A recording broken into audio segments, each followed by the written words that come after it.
Hello, my name is Ollie from 2360N, and this is a robot explanation video for early season. So starting with the drivetrain, we have got a 450 RPM drivetrain, 36 to 48 gears, and we're running 6 blue motors. We have, I think, 2 half braces. This is actually a steel bar to prevent bending from the mogul because we had issues before. And we also had 2 full braces right here. All these wheels here are screw jointed here and here. We also use vertical bearings and zip tie bearings to reduce weight and for spacing issues. And then we also ran tractions in the middle to prevent pushing from the side as much.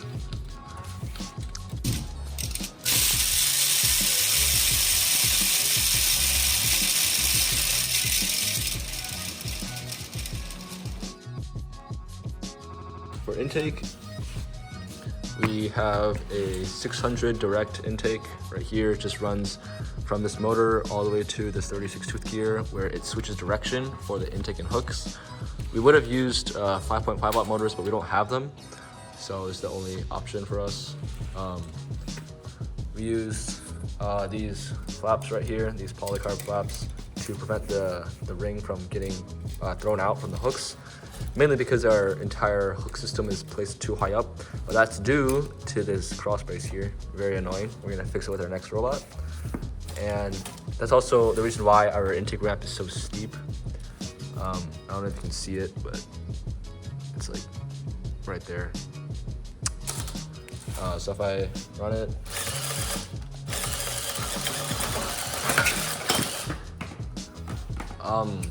I think this was fixed before, but I think I made it worse. I don't know. All these high strength shafts here and here, they're both actually sanded out in this pillow block area. I don't know if you can see it, but it makes it very less friction, very smooth. So if I take this chain off and I just spin this, it should be able to spin for like a good 5 or 6 seconds. We use VEX IQ chain to prevent it from breaking. The reason why we don't have a chain tensioner is because we actually don't need one. For some reason, everything just works without it. So decided not to add that additional weight or friction. The zip tie here is for intake lift, so it starts up in size. Our robot's barely within 18 inches. It's not that great, I guess. What else is there? Oh, right. Our hooks, they are 2-inch long hooks with 1.5-inch long polycarb cut-out pieces. We have 3 of them, and they all are just the right amount of spacing between them. So if I put a ring here and another ring right here, they are actually spaced the perfect amount apart. So basically maximizing efficiency. And we're also able to score on the line stakes, which is why so we basically made sure to keep our hook stage as high as possible so it can score on these stakes. They're close. There we go. And it scores on very nicely. The reason why we did this is so that we don't have to have a whole another mechanism to run this, especially during Auton, where it's a lot simpler to just use this intake. Yeah. I think we also had these flex wheels here and also these metal plates here, which I call ring sliders, so that as the ring comes down, it will come down vertically instead of flip into the robot from the hooks. So I can give a quick demonstration. So it basically just goes down like this, which is nice, especially for the Mogo. And then those ring sliders actually really help with blocking this ring from coming back too far in, because then even if we have 6 rings, our hooks will still work, and we need a little bit of flex in our chain to allow this to kind of slip like this. So at high speeds, it'll actually kind of just graze it. And so these ring sliders, if they're like further out, especially like before, I think they were like out here. So that really helped us. So then basically helps a lot with that. And then, so if we have 6 and we're trying to like score wall stakes, we're still able to do that. And our intake still does work, even with 6 rings and a top ring on it. Moving on to the Mech. We custom built this one. It's like a universal self-adjusting Mech. It's banded down by 3 rubber bands, one here, and also one on the very inside, right there. Yeah, right there. And then if this one ever comes too far in the front, that one will pull it back, so it kind of holds everything in place. So when they come with the Mech here, it'll either adjust to the corner setting or the flat setting. So it's very nice. So if I have it like at the slight angle like this, if I come in, it'll self-adjust to that, and then we can just clamp, and it's nice. So same thing with the other side. If it comes in like this, slight angle, it'll auto-adjust. Especially with these free spinning spacers here, these are extremely helpful, because even like if it's like the slightest bit off, these aren't as like sliding as these spacers are. So those spacers really help in kind of guiding it into that final section, because the clamping from this angle and this angle are like actually very large differences in terms of the hooks, because they have to be super precise. So these help a lot. We also, our mobile clamp, it actually uses a steel plate at the bottom to clamp down on the yellow part of the mobile goal. So clamp down like that, and then use this standoff. I'm not sure you guys can see it, but there's a small standoff right there. It's at the very center right there. It clamps down, so it locks into this place here, and then these 2 rubber rubbers lock in to prevent it from moving side to side. So that's how our entire Mech system works. It's pretty good, but we're gonna make it better for our next robot. We also use a pressure regulator here. It's set like a specific air setting so that we use the least amount of air, and it's set to basically hold it up at this angle up to 6 rings. And once it's at 6 rings, sometimes it does go back down like this, but we specifically made it like that. So because usually during matches you're like moving around, so even when we're moving around, it'll kind of like that movement from the robot will kind of like bounce us up at the correct angle, and so we don't actually need that much air to use our Mech. Maybe we can like fire it like 10 times per match or more than that.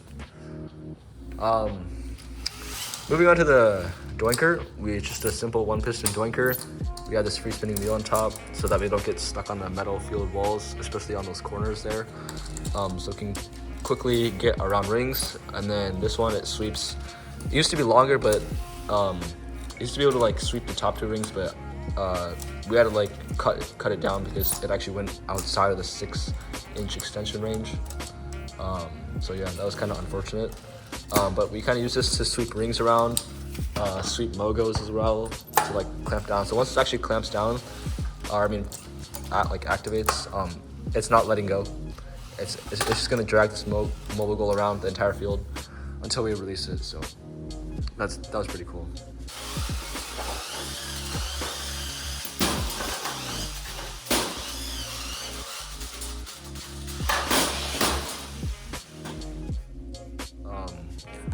This entire thing is on a hinge, which makes it very not unbendable, and it's also boxed here.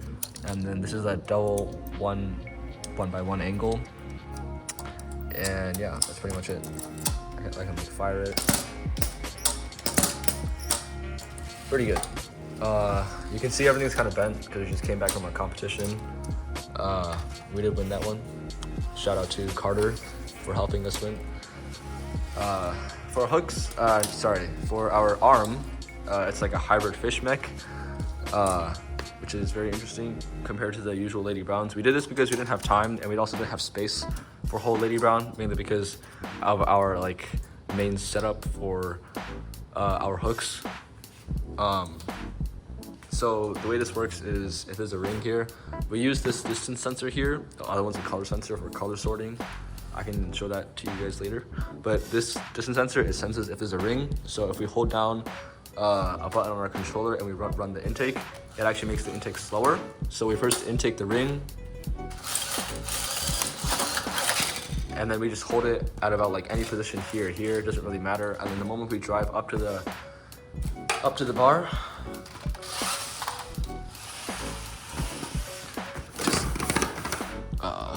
up to this bar here, and we hold down that button while running the intake. It'll slow it down so it grabs at the right moment. So these hooks swing up and it grabs the inside of the ring.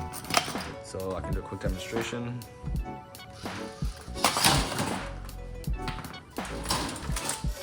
That time it missed. That's why this is not the best mechanism, but it does work like 90% of the time. There we go. So there's that. And I can do all the way up to 6 rings. I can also do it with my hand for a demonstration. So basically just stops it right about there. And then these hooks come up and it just grabs it like this. Usually the reason why we have it spin slowly is so that it actually needs to be like more up here, but because our intake is all connected, it has not enough power to hold it up here. So that momentum from when the motor stops kind of carries it up here. And then if we just hold it here, these hooks come in, they hook it off the hooks, and then it's already at this slight like curved angle, so it's not completely straight. So this helps it get onto the stake easier, and then we just swing up, just like that. And I can do it with multiple.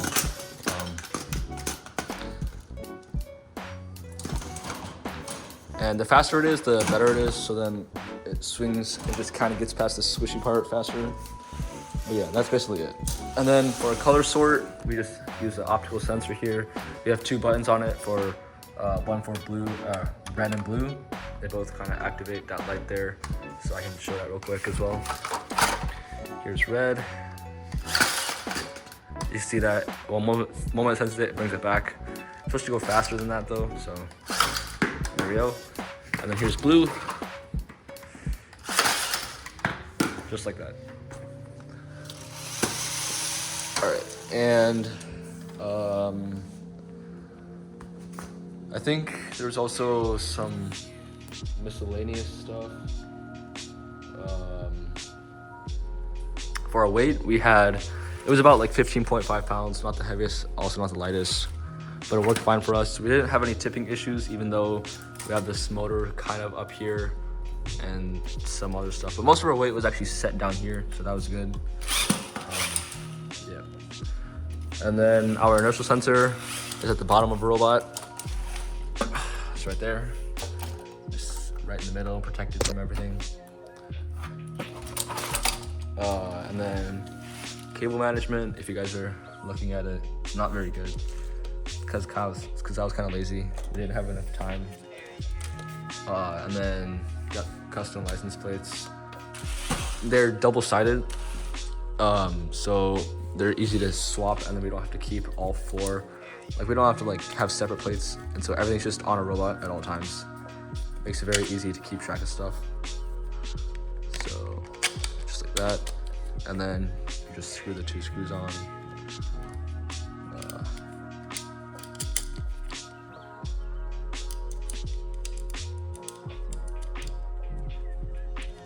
If I can get it on. All right, there we go. And then, as you saw earlier, we have a SCUF controller, which tells us some data on here.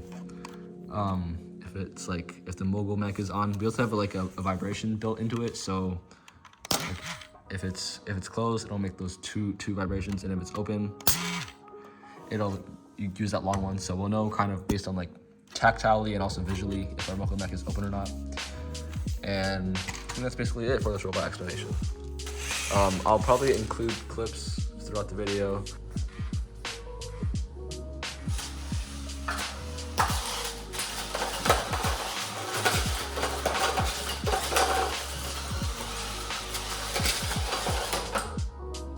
But yeah, if you have any questions, leave them down in the comments below.